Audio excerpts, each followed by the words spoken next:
नमस्कार साथियों, आज हमारे नंबर सिस्टम का 8वां पार्ट है। आज हम कुछ बेसिक रूल देखेंगे जो कि पेपर में अक्सर आते रहते हैं। देखिए, एक जनरल फॉर्म लेके चलते हैं। जैसे एक यदि कोई दो डिजिट है ए बी, ये फिर से रिपीट होकर एक संख्या मान लो बना लिया ए बी, ये संख्या बना लिया ए बी। मैं आपको एग्जांपल के थ्रू बताता हूं। जैसे 2323 2323 23 फिर से रिपीट हुआ है। देखिए 23 फिर से रिपीट हुआ है।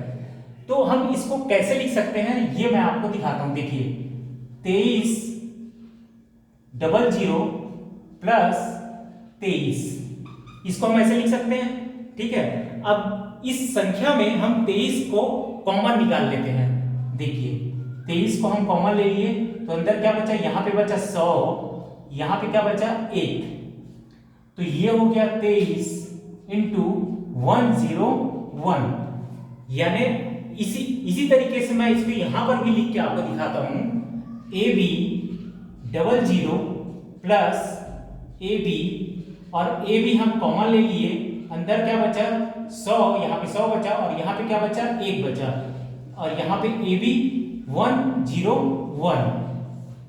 यानी आपने यह सीखा कि यदि कोई डिजिट जो है दो बार रिपीट होती है, जैसे यह दो बार रिपीट हुई और एक संख्या बना लिया, तो वह हमेशा और हमेशा 101 से कंप्लीटली डिविजिबल होगा। यह संख्या चेंज होते रहेगा। देखिए जैसे मान लो आप 62 लिख लेते हैं तो 6200 प्लस 62, इसको ऐसे लिख सकते हैं। और 62 आप कॉमन निकाल लीजिए, और यहाँ के क्या बचा 100 प्लस 1, तो ये 62 इंटू 101। तो यहाँ पे देखिए, यहाँ पे 62 है, यहाँ पे 23 है, यहाँ पे ए भी है, लेकिन यहाँ पे 101 जो है यहाँ सभी जगह पे कॉमन है। तो आपको जहां भी इस तरह के फॉर्मेट दिखे तो वह 101 से कंप्लीटली डिविजिबल होगा। यह फॉर्मेट आपको याद रखना है। ये बहुत ही कॉमन फॉर्मेट है और बहुत ही पेपरों में आजकल आ रहे हैं। देखिए मैं आपको एक और दूसरा फॉर्मेट आपको बताता हूं। यदि कोई संख्या है जैसे ए बी सी, ए बी सी, यदि इस फॉर्म में है, देखिए ये संख्या जो है, डिजिट जो है, एक बार लिखा फिर उसके बाद में दूसरी बार फिर से रिपीट हो गया और 6 अंक का कोई भी एक संख्या बना लिया। तो देखिए इसके लिए हम भी फिर से बेसिक रूल हम देखते हैं। हम ए बी सी, इसको आप लिख कैसे सकते हैं, A B C 000 plus A B C, इसको हम ऐसे लिख सकते हैं। इसको ऐड करें तो वापिस ये आएगा। तो अब इसमें हम ए बी सी कॉमन निकाल लेते हैं। देखिए ए बी सी यहां से कॉमन निकालिए तो अंदर क्या बचा, यहाँ पे 1000 बचा और यहाँ पे 1 बचा, तो ये हो गया ए बी सी इंटू 1001। यानी इस तरह का यदि कोई भी फॉर्मेट आएगा जो कि एबीसी के फॉर्म में हो, यह संख्या के रूप में आएगा, तो वह ऑलवेज डिविजिबल होगा 1001 से।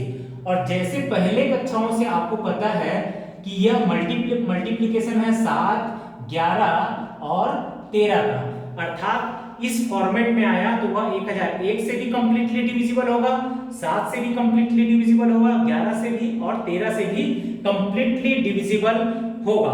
जैसे मैं आपको एक एग्जांपल लेकर दिखाता हूं। यहां पर देखिए 327, 327, ये देखिए 3 बार ये फिर से रिपीट हुआ, 327 और 6 अंक का कोई संख्या बना लिया।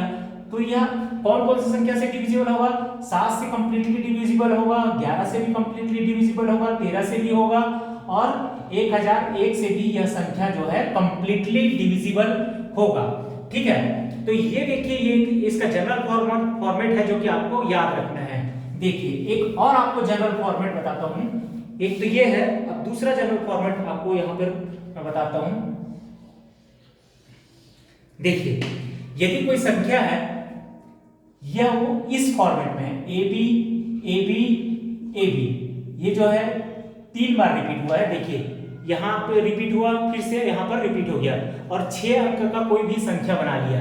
तो देखिए यह जो है किस फॉर्मेट में रहेगा, ए बी इंटू 101101। ये जो है आपको याद रखना है। ये याद इसलिए आपको रखना है क्योंकि ये जो संख्या है, ये जो संख्या है ये किसका किसका मल्टीपल है, देखिए मैं आपको बताता हूं। ये जो है 91 गुणा 111, ये आपको याद रखना है। 91 और गुणित 111 का ये जो है मल्टीपल है। और 91 को आप क्या लिख सकते हैं, 13 सत्ते 91 लिख सकते हैं आप, ठीक है, 13 सत्ते 91 लिख सकते हैं। और इसको 3 गुणा 37 आप लिख सकते हैं, ठीक है, 3 गुणा 37 लिख सकते हैं। अर्थात ये है कि यदि कोई संख्या जो है इस फॉर्मेट में है AB AB AB, तो वह 7 से 3 से भी कंप्लीटली डिविजिबल होगा, 7 से भी कंप्लीटली डिविजिबल होगा, 13 से भी कंप्लीटली डिविजिबल होगा और 37 से भी कंप्लीटली डिविजिबल होगा। देखिए मैं आपको एग्जांपल लेकर बताता हूं, तब आपको अच्छे से समझ में आएगा। यदि ऐसे कोई संख्या लिखा है 2 3 2 3 2 3, तो यह जो है 7 से भी कंप्लीटली डिविजिबल होगा, 3 से भी कंप्लीटली डिविजिबल होगा, 13 से भी कंप्लीटली डिविजिबल होगा और 37 से भी कंप्लीटली डिविजिबल होगा। देखिए एक और जनरल फॉर्मेट है, लास्ट जनरल फॉर्मेट है जो आपको याद रखना है। यदि कोई संख्या जो है ए ए ए ए ए 6 बार है, ठीक है, 6 बार ए है, तो यह जो है 2-2 करके इस नियम को भी फॉलो करेगा। और यदि 3-3 करके करे, 3-3 करके करे, तो यह पहले वाले नियम को भी फॉलो करेगा। अर्थात ये जो संख्या है ऑलवेज डिवाइड होगा, किस किस से डिवाइड होगा, देखिए पहले वाले नियम को फॉलो कर रहे हैं तो 7 11 13 से डिवाइड हो रहा है, तो यहाँ पर होगा 7 से 11 से और 13 से। अब देखिए यहाँ 3 7 है ना, तो यहाँ पे 3 होगा और 7 तो हम लिख चुके हैं, और 13 से भी डिवाइड होगा, 13 भी लिख चुके हैं, और यह 37 से भी डिवाइड होगा। अर्थात यदि यह इस फॉर्मेट में है, जैसे कोई संख्या हम ले लेते हैं 6 6 6 6 6 6, ये जो है 6 बार रिपीट हुआ है, तो यह किस किस से डिवाइड होगा, 3 से भी कंप्लीटली डिविजिबल होगा, 7 से भी कंप्लीटली डिविजिबल होगा, 11 से भी कंप्लीटली डिविजिबल होगा, 13 से भी कंप्लीटली डिविजिबल होगा और 37 से भी कंप्लीटली डिविजिबल होगा। ये जो है एक जनरल फॉर्मेट आपको याद रखना है। देखिए अब पेपर में आपके कैसे क्वेश्चन पूछते हैं ये मैं आपको बताता हूं। पेपर में जो आपके क्वेश्चन आते हैं, जो आजकल आ रहे हैं,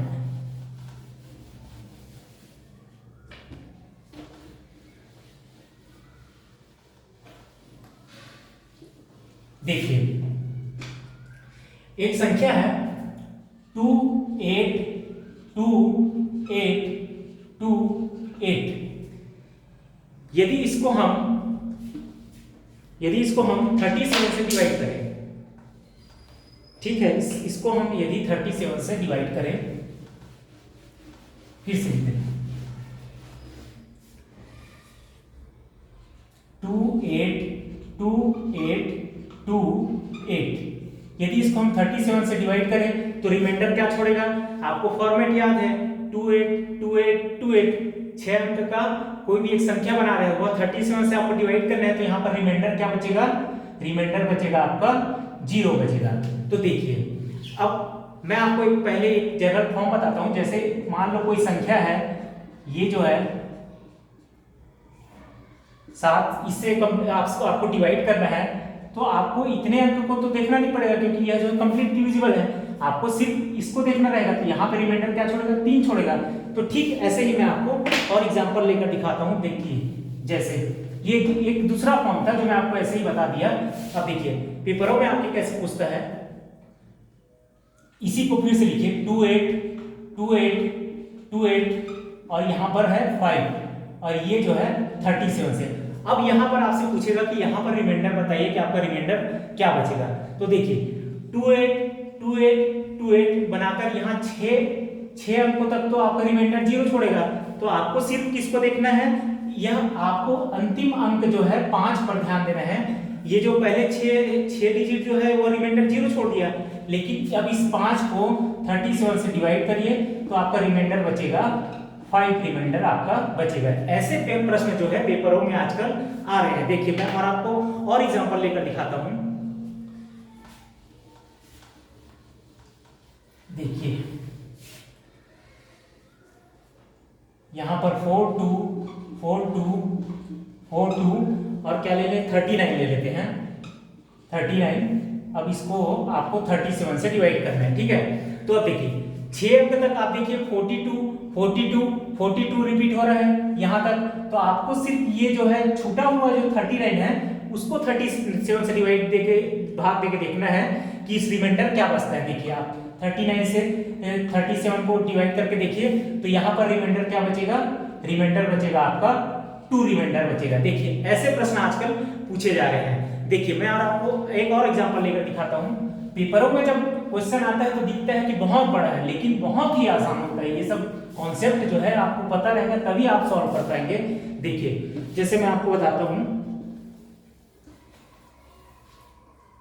देखिए 72 72 72 72 72 72 और क्या लिख लेते हैं आप 43 लिख लेते हैं ना, 43 लिख लेते हैं और इसको अपने को डिवाइड करना है 37 से।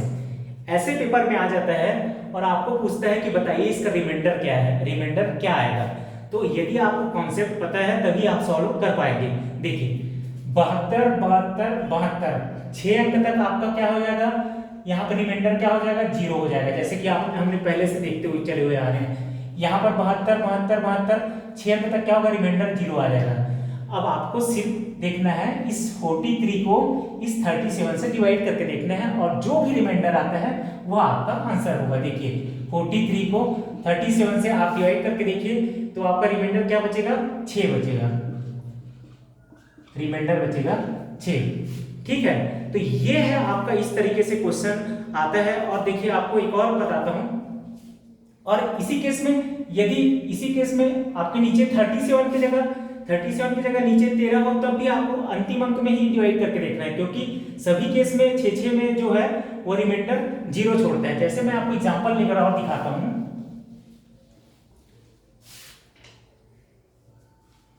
(42, 3) यदि इसको आपको डिवाइड करना है 13 से आपको डिवाइड करना है तो देखिए 42 6 डिजिट तक आपका क्या आ जाएगा, यहाँ पर रिमाइंडर 0 छोड़ेगा और यहाँ 3 आ गया। अब इस 3 को आपको डिवाइड करके देखना है 13 से, तो यहाँ पर आपका रिमाइंडर क्या बचेगा 3 बचेगा। तो ऐसे आपको देखना है, यह 13 के लिए भी अप्लाई होता है और 37 के लिए भी अप्लाई होता है। देखिए अब पेपरों में क्वेश्चन कैसे आता है, आजकल और भी नए पैटर्न का क्वेश्चन आ रहा है जो आपको देखना है। देखिए यदि कोई संख्या लिखा है 42 और ऐसे ऐसे करके डैश डैश करके 104 टर्म तक यानी 104 पद तक, ठीक है।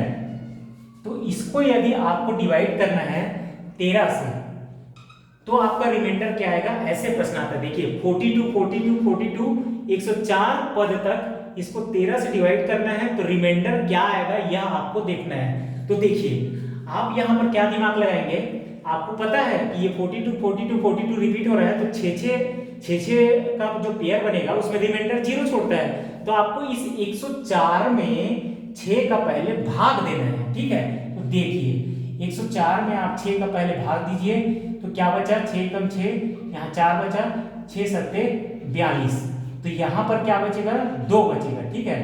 तो देखिए 6 के 17 पेयर तो बहुत अच्छे से बन जाएगा, 17 के 6 के 17 पेयर जो है आपको बन जाएगा, अर्थात रिमाइंडर 17 पेयर तक जो है 0 बचेगा, रिमाइंडर 0 बचेगा। आखिरी के आपको 2 अंक को सिर्फ 2 अंक बच जाएगा, उसको 13 से डिवाइड करके देखना है। तो आखिरी आपके 2 अंक क्या बचेंगे, ये बचेंगे 42 बचेगा, जो आखिरी में रहेगा ये जो है 42 बचेगा, क्योंकि 17 पेयर तक तो पूरा 6 के डिवाइड हो गया है, 0 आ गया रिमाइंडर। इसको सिर्फ आपको 13 से डिवाइड करके देखना है, इसमें रिमाइंडर क्या बचता है, इसमें रिमाइंडर बचेगा आपका 13 39, यहाँ पे 3 रिमाइंडर बच जाएगा। तो पेपरों में आजकल इस तरह के क्वेश्चन भी आ रहे हैं, थोड़े टफ लेवल के क्वेश्चन आ रहे हैं। तो ऐसे हम बीच बीच में अब इसके क्वेश्चन करेंगे। डिविजिबिलिटी रूल जो है लगभग कंप्लीट हो चुका है, अब इसके हम क्वेश्चंस करेंगे। बीच बीच में मैं ऐसे ही वीडियो डालता रहूंगा। Thank you.